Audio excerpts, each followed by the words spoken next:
माँ, भाभी दूसरे के घर से आई है, उस पर चिल्लाने का आपको कोई हक नहीं है। हे भगवान, ये क्या कर दिया। सिर्फ एक काम तो बोली थी और वो भी बिगाड़ दिया। तुम्हें मैदा और अरारोट में अंतर नहीं पता है क्या होता है। तुम्हारी माँ ने तो कहा था कि तुम खाना बनाने में बहुत निपुण हो, पर जब से शादी होकर आई हो, एक काम ठीक से तुमसे नहीं होता। सुरेखा जी पूजा पर बहुत गुस्से में थी। पूजा, जिसकी शादी को अभी बस 2 ही महीने हुए हैं, आज उनके घर पर रात को खाने के लिए पूजा की ननद और उसका पूरा परिवार आने वाला था। बस सभी उसकी तैयारियों में व्यस्त थे। सुबह से ही रसोई का पूरा जिम्मा सुरेखा जी ने खुद ले रखा था। पूजा भी सुरेखा जी का काम में हाथ बटाना चाह रही थी, पर वह बार बार उसे बाहर का काम देकर किसी न किसी वजह से रसोई में आने ही नहीं दे रही थी। तभी घड़ी में सभी के आने का समय देखा। सुरेखा जी एकदम से हड़बड़ा गई और वह पूजा से मैदा मारने के लिए बोल कपड़े बदलने चली गई।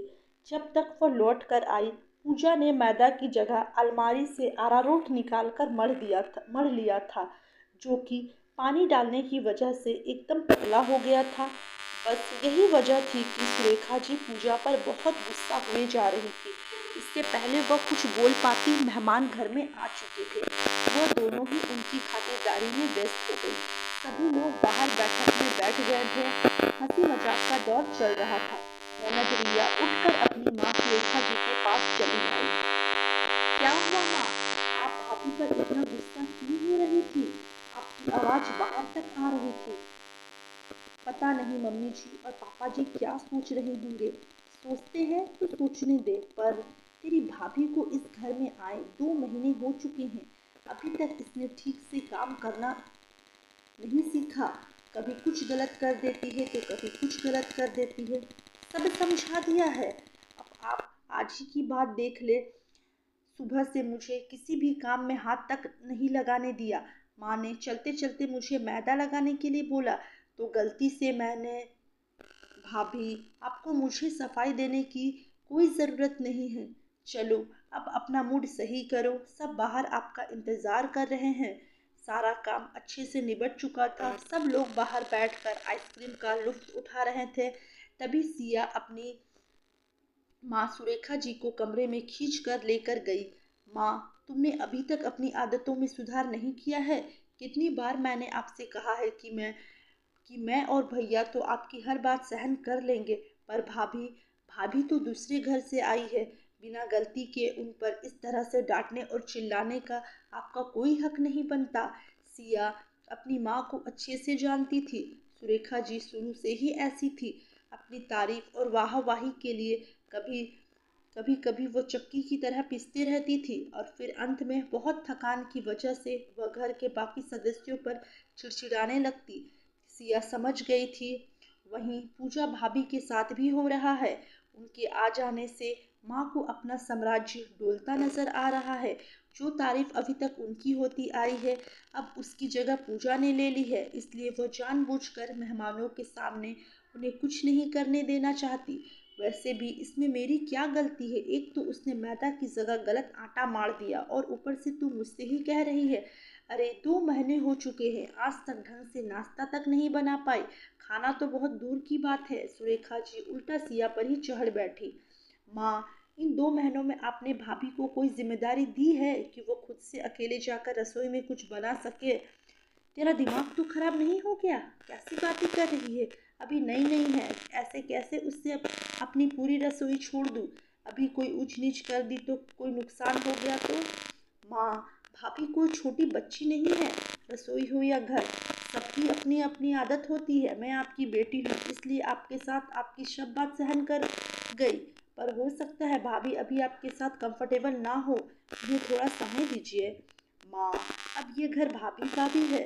उन्हें अपनी पसंद का अपने हिसाब से करने दीजिए, तभी आप दोनों मिलजुल कर सामंजस्य बैठा पाएंगी। सुरेखा जी भी इस बात को समझती थी, पर वो कहते हैं ना, मानव व्यवहार होता ही ऐसा है। किसी नए के अपने लोगों के बीच आने से अक्सर ही हमें अपना अस्तित्व डोलता नजर आने लगता है। फिर चाहे वो सास बहू, देवरानी जेठानी, ननद भाभी का रिश्ता ही क्यों ना हो। कहीं हमारी अहमियत कम ना हो जाए, इसलिए हम उस नए सदस्यों को आगे नहीं बढ़ने देते। वही उनके साथ भी हो रहा था। चल मान लिया कि गलती मेरी है, पर उसका क्या है? वो जो हर बात बात पर मुंह फुलाकर बैठ जाती है। अरे सास हूँ मैं उसकी, मेरा इतना तो हक बनता है कि उसकी गलती पर उसे डांट लगाऊं।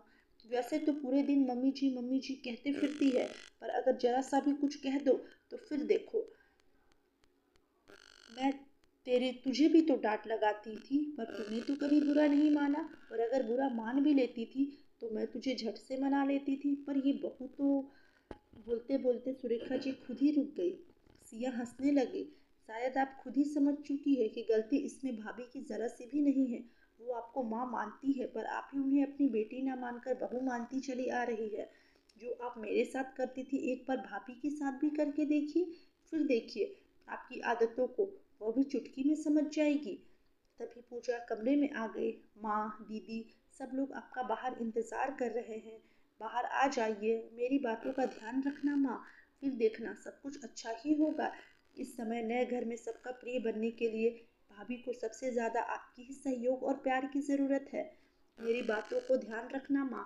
फिर देखना सब कुछ अच्छा ही होगा। इस समय नए घर में सबका प्रिय बनने के लिए भाभी को सबसे ज्यादा आपके ही सहयोग और प्यार की जरूरत है। तू तो बहुत होशियार हो गई है। अपनी माँ को ही तूने बहुत अच्छे से समझा दिया। सुरेखा जी ने हंसते हुए कहा। आखिर बेटी किसकी हूँ? सिया ने कहा और दोनों जोर से खिलखिलाकर हंस पड़ी। तो दोस्तों, अगर कैसी लगी आप लोग को ये कहानी? अगर अच्छी लगी होगी तो वीडियो को लाइक ज़रूर करें, और चैनल पर नए आए हो तो चैनल को सब्सक्राइब करना बिल्कुल भी ना भूलें, ताकि इसी तरह की अच्छी अच्छी कहानी आप लोगों को रोजाना सुनने को मिलती रहे। तो चलिए मिलते हैं कल एक अच्छी सी कहानी के साथ। तब तक के लिए bye bye, take care, thanks for watching.